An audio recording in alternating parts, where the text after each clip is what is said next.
Hey everyone, today we're going to be checking out the Topo Designs Commuter Pack. I've always been a big fan of the company's distinct style, and they have, a really nice variety of travel and everyday carry bags. And so I was excited to have a chance to get hands-on with the Commuter Pack over the past couple of weeks. And in this video, I'm going to be talking about what it's been like to use it. I'll show you how I've loaded it out, walk through all the features, and I'll also talk about how it compares to some of the other similar bags that are currently on the market.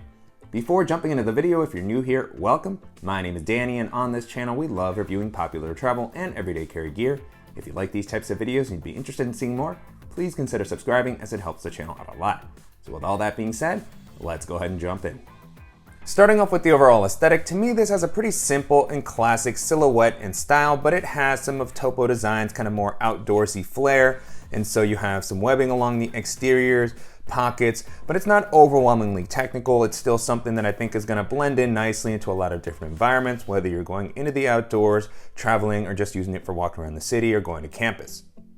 As far as the materials, the bag feels very solidly built. On the exterior, the primary fabric is 400D nylon, so it feels like it's going to offer plenty of durability and a nice amount of weather resistance. I like that the fabric isn't super rigid, so it'll kind of mold around the items that are on the inside. And then beyond that, you have really solid feeling components all throughout as far as the webbing and some very smooth working YKK zippers. Continuing along the outside of the bag, I was happy to see that you have two external water bottle pockets. These are going to offer a nice amount of capacity and elasticity. I was able to store my 26-ounce Yeti Rambler. You can see that it slides in there and the compartments expand to the outside, so even when the bag is full, you can still place a water bottle of this side inside. You have also these kind of pull tabs here to make it easier to open the compartment up. And then I like that because of that elasticity, when you pull the bottle out, kind of hug the bag, and it's great to have one on each side for, if you need to carry two water bottles or you want to carry an umbrella. And then on the front, you have the Topo Designs logo here down kind of in the corner and some webbing, which is a nice touch as far as just providing some extra functionality if you want to clip on some additional accessories. I like that this is large enough to handle a hero clip. You can also clip on a light or maybe a hand sanitizer, anything that you can kind of pair with a carabiner. Always a fan of having at least a couple of attachment points, and I think that it blends in pretty nicely into the exterior. And at the top, you have a carrying handle, which offers a nice amount of space. It's a pretty simple handle. It's not very padded or anything like that, but it gets the job done. The last thing I'll mention while we're talking about the exterior is that the bag doesn't really stand up super well on its own. It has a tendency to lean forward. So, when I'm placing it down, I usually lean it against a wall or a chair or something like that. Moving into the capacity, the bag comes in at about 25 liters, which I'm always a fan of. To me, that's a very versatile size that allows the bag to work as a daily bag, but gives you some extra space for longer days, and the bag doesn't feel overwhelmingly large or bulky. It can, expand a little bit. It's got a good depth, so if you pack it all the way out, it's not going to be the slimmest, but I think that because of the silhouette that it has, it still feels very manageable for navigating crowded areas, jumping onto public transit, and carrying onto a variety of domestic and international airlines. I do think this can work as a personal item on domestic airlines and on some of the international ones, but due to the dimensions, the height, and the depth, when it's packed out, I feel like it could be over the limit on some of these stricter airlines. Continuing with the harness system, so far the bag has been pretty comfortable to wear. You have a decent amount of padding here on the straps. On the inside, you have this kind of soft material here. It's not breathable mesh or anything like that, but so far it's felt pretty nice. The width of the straps is a little bit more narrow than I would typically like to see for a bag of this size. So far, it's felt fine, but if I was wearing this for a longer period of time with a lot of weight, I could start to feel like there might be a little bit of fatigue. And then you have some attachment points here on the straps, as well as an adjustable sternum strap. You can remove it, you can adjust it, and then it's nice to have the webbing here so that you can clip on additional gear. You also have D-rings on each strap, and the back panel has also felt quite comfortable. This padding here feels, well distributed, just a little bit more robust or soft than the one that's on the straps. It's got almost a gel-like feel to it. So really like this back panel system here. You have some slight air channels here. That's maybe something I would have liked to see is something a little deeper to give you some extra airflow while walking around. But in general, even when the bag has been loaded out, this has felt pretty comfortable. One last note while we're on the back is that I was a little bit sad that there's no luggage pass-through included here, as it feels like it would pair well with a bag like this. Jumping into the organizational options, on the front you have a zippered quick access pocket. This goes all the way down to the bottom. I like that it has a little bit of depth so it can handle a variety of different types of items.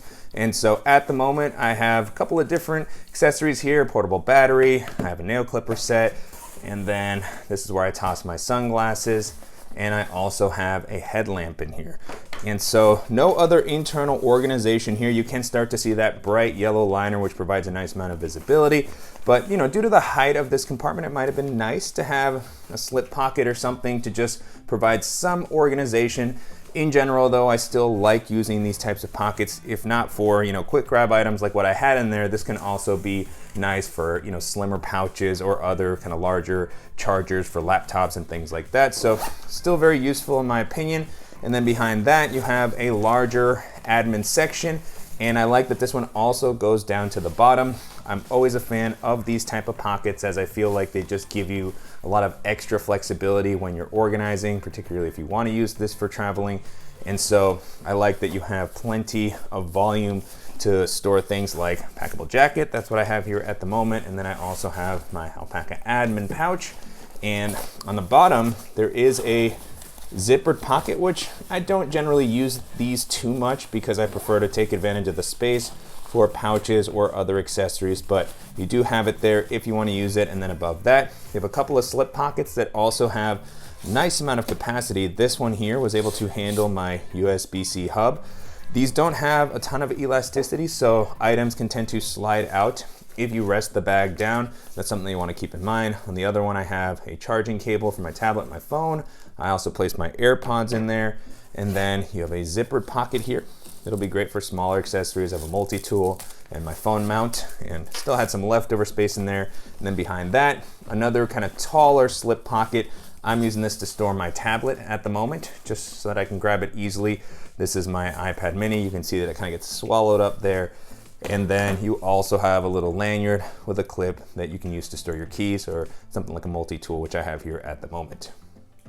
Coming around to the back of the bag, there is a dedicated laptop compartment with this vertically oriented zipper to make it easy to get your device in and out.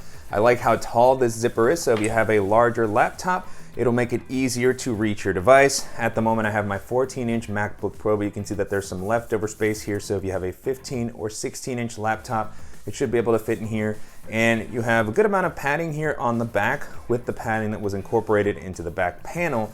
The front is a little less rigid, and this compartment isn't really suspended off the bottom of the ground, which I was sad to see. This is sewn in a way where it almost looks like it might be, but because the bag isn't rigid and there's no kind of structure, when you rest it down, it feels like your laptop can still end up kind of coming all the way down. So, I wish that it had just been pulled up a little bit more or had some extra protection. And so, getting my device out. Now with the compartment empty, you can get a better look at the inside. This does come up a decent amount, so if you happen to have a thicker laptop or you want to use a case with your device to give it some extra protection, this should be able to handle it. And so, very quick to get your laptop in and out. I do wish, however, that it had been maybe just a little bit more padded and also been pulled up off the bottom of the ground more. And then the last area that we're going to be taking a look at is the main compartment. This is a top-loading bag, but the zippers still allow you to have a decent amount of visibility into the compartment, also paired with the bright yellow liner. You can really kind of, see what's going on in here. And so again, with the 25 liters of capacity, this was able to hold a good amount.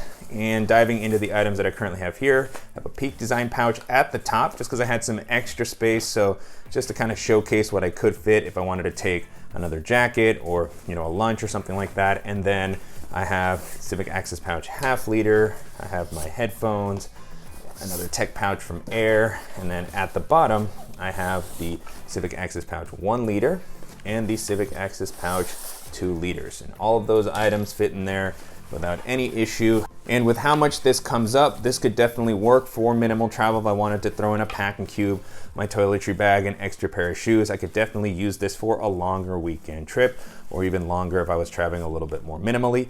And on the inside here, pretty simple layout. You just have one slip pocket on the back that you can use to store an additional device or separate out some documents or a notebook. And then beyond that, no other internal organization here. So, you know, I think that that makes sense given how many pockets are on the rest of the bag. So I like that this just offers a nice open space. And in general, I like the layout with the pockets that have been included.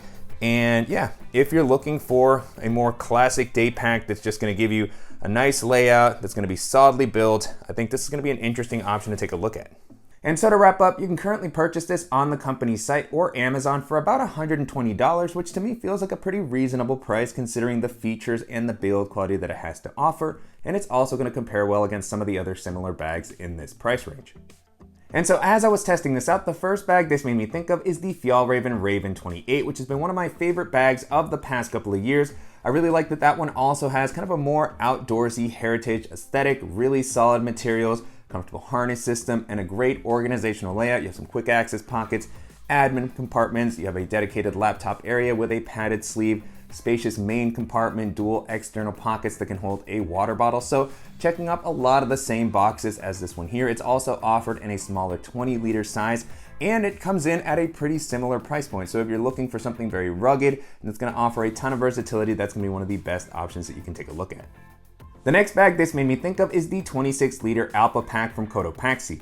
Cotopaxi is another company that has a really distinct style. It feels a little bit more outdoorsy, very rugged materials on the Alpha Pack. It's got a top-loading layout, kind of similar to this one. Really great quick access pockets. I loved how spacious they were. Dedicated laptop area. Well-padded harness and back panel. It's very comfortable. You have a luggage pass-through, dual external water bottle pockets. So just a really great kind of versatile bag, similar size to this. And so if you're looking for something that's gonna have a little bit of a different layout and aesthetic, and that's gonna be a really cool one to take a look at.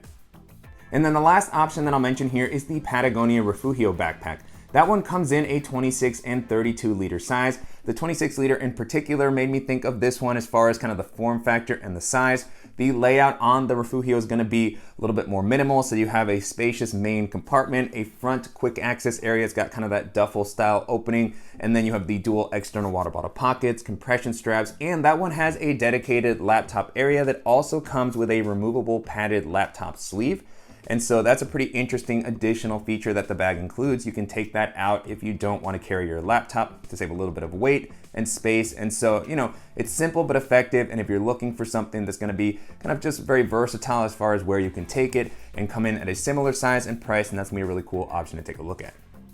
With that being said, the commuter pack holds up very well against all those options. It's great to see Topo Designs continue to expand on their lineup. And if you're looking for something that's going to offer a unique style, great organizational layout, and it's gonna be solidly built, and it's gonna be a really great option to consider.